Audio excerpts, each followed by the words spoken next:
ಉದ್ದಿನಬೇಳೆ ಮತ್ತು ಹೆಸರುಬೇಳೆನ ಬಳಸ್ಕೊಂಡು ಸಾಂಪ್ರದಾಯಿಕ ಶೈಲಿಯಲ್ಲಿ ಗರಿಗರಿಯಾದ ಮತ್ತು ಟೇಸ್ಟಿಯಾದ ಚಕ್ಲಿನ ಹೇಗೆ ಮಾಡೋದು ಅಂತೇಳಿ ತಿಳಿಸ್ಕೊಡ್ತಾ ಇದ್ದೀನಿ. ಸೇಮ್ ಮೆಜರ್ಮೆಂಟ್ ಇರೋಂತಹ ಬೌಲ್ಗಳನ್ನ ನಾನು ಬಳಸಿದ್ದೀನಿ. 4 ಬೌಲಷ್ಟು ಅಕ್ಕಿ ಹಿಟ್ಟಿಗೆ 1 ಬೌಲು ಬೇಳೆನ ತೊಗೋತಾ ಇದ್ದೀನಿ. ಅದರಲ್ಲಿ 3/4 ಬೌಲು ಉದ್ದಿನಬೇಳೆ, 1/4 ಬೌಲ್ ಹೆಸರುಬೇಳೆನ ತೊಗೊಂಡಿದ್ದೀನಿ. ನೀಟಾಗಿ ವಾಶ್ ಮಾಡಿ ಮುಳುಗೋಷ್ಟು ನೀರನ್ನು ಹಾಕಿ ಕುಕ್ಕರ್ಗೆ 6 ವಿಷಲ್ನ ತೊಗೊಬೇಕಾಗುತ್ತೆ. ಸೇಮ್ ಮೆಜರ್ಮೆಂಟ್ ಇರೋಂಥ ಬೌಲಲ್ಲಿ 1/4 ಬೌಲಷ್ಟು ನಾನು ಕಡಲೆನ ತೊಗೊಂಡಿದ್ದೀನಿ. ಅರ್ಧ ಸ್ಪೂನು ಮೆಣಸನ್ನು ಸೇರಿಸ್ಕೊಂಡು ನೀಟಾಗಿ ಫೈನ್ ಪೌಡ್ರನ್ನ ಮಾಡ್ಕೊಬೇಕು. ಮಾಡಿರೋಂಥ ಪೌಡ್ರನ್ನ ಅಕ್ಕಿಟ್ಟಿಗೆ ಸೇರಿಸ್ಕೊತಾ ಇದ್ದೀನಿ. ಅಕ್ಕಿಟ್ಟಿಗೆ ನಾನು ಮೊದಲು ಯಾವುದೇ ಮಿಶ್ರಣನ ಮಾಡಿರಲಿಲ್ಲ, ಇವಾಗಲೇ ಸೇರಿಸ್ಕೊತಿರೋದು. ಅಜ್ವಾನ ಅರ್ಧ ಸ್ಪೂನ್ ತೊಗೊಂಡು ಕೈಲಿ ರೀತಿ ತಿಕ್ಕಿ ಹಾಕ್ಕೊಬೇಕು. ನಂತರ ಅದಕ್ಕೆ 1 ಸ್ಪೂನಷ್ಟು ಜೀರಿಗೆನ ಹಾಕ್ಕೊಬೇಕು. 1 ಸ್ಪೂನಷ್ಟು ಪುಟ್ಟೆಳ್ಳನ್ನು ಬಿಸಿ ಮಾಡಿ ಸೇರಿಸ್ಕೊಬೇಕು.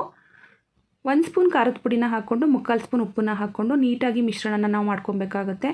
ಸೇಮ್ ಮೆಜರ್ಮೆಂಟ್ ಇರೋಂತಹ ಬೌಲಲ್ಲೇ 1/4 ಬೌಲಷ್ಟು ಗಟ್ಟಿ ತುಪ್ಪನ ತೊಗೊಂಡು ಈ ರೀತಿ ಬಿಸಿ ಮಾಡಿ ಅದನ್ನು ಕೂಡ ನಾವು ಅಕ್ಕಿ ಹಿಟ್ಟಿಗೆ ಸೇರಿಸ್ಕೊಬೇಕು. ಸ್ಪೂನ್ ಸಹಾಯದಿಂದ ಮಿಕ್ಸನ್ನು ಕೊಟ್ಟು ನಂತರ ಕೈಯಿಂದ ನಾವು ನೀಟಾಗಿ ಈ ರೀತಿ ನಾವು ಮಿಶ್ರಣನ ಮಾಡಿ ಕೈಯಲ್ಲಿ ಹಿಡಿದ್ರೆ ಒಂದು ಶೇಪ್ ಬರಬೇಕು. ಫೈನಲಿ ನಾನು ಬೆಂದಿರೋ ಅಂಥ ಬೇಳೆನ ಹಾಕ್ಕೊಂಡು ನೀಟಾಗಿ ಈ ರೀತಿ ಮಿಕ್ಸ್ನ ಮಾಡಿಕೊಂಡು ಚೆನ್ನಾಗಿ ನಾದ್ಕೊಬೇಕು. ನೀರು ಸಾಕಾಗಿಲ್ಲ ಅಂದರೆ ಬೆಚ್ಚಗಿರೋ ನೀರನ್ನು ಹಾಕ್ಕೊಬೇಕು. ಈ ರೀತಿ ಹಾಕ್ಕೊಂಡು ಚೆನ್ನಾಗಿ ನಾದಿ ಈ ರೀತಿ ಇಟ್ಕೊಬೇಕು. ಎಷ್ಟು ಚೆನ್ನಾಗಿ ನಾದ್ತೀವೋ ಅಷ್ಟು ಚೆನ್ನಾಗಿ ಚಕ್ಲಿ ಬರುತ್ತೆ.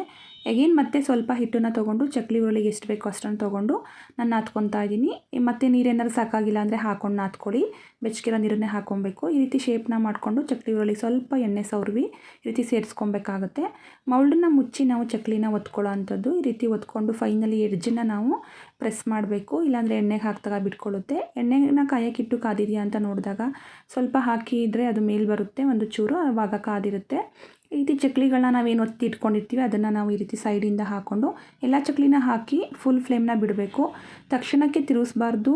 1 2 to 3 ಮಿನಿಟ್ಸ್ ಆದಮೇಲೆ ಎರಡೂ ಬದಿಯಲ್ಲಿ ನಾವು ಬೇಯಿಸಿದ ನಂತರ ಈ ರೀತಿ ಗೋಲ್ಡನ್ ಕಲರ್ ಬಂದಾಗ ಎತ್ತಿಟ್ಕೊಬೇಕಾಗುತ್ತೆ. ಫೈನಲಿ ಗರಿಗರಿಯಾದ ಟೇಸ್ಟಿಯಾದ ಚಕ್ಲಿ ರೆಡಿಯಾಗಿದೆ. 4 ಬೌಲ್ಗೆ 50 ಚಕ್ಲಿ ಆಗಿದೆ.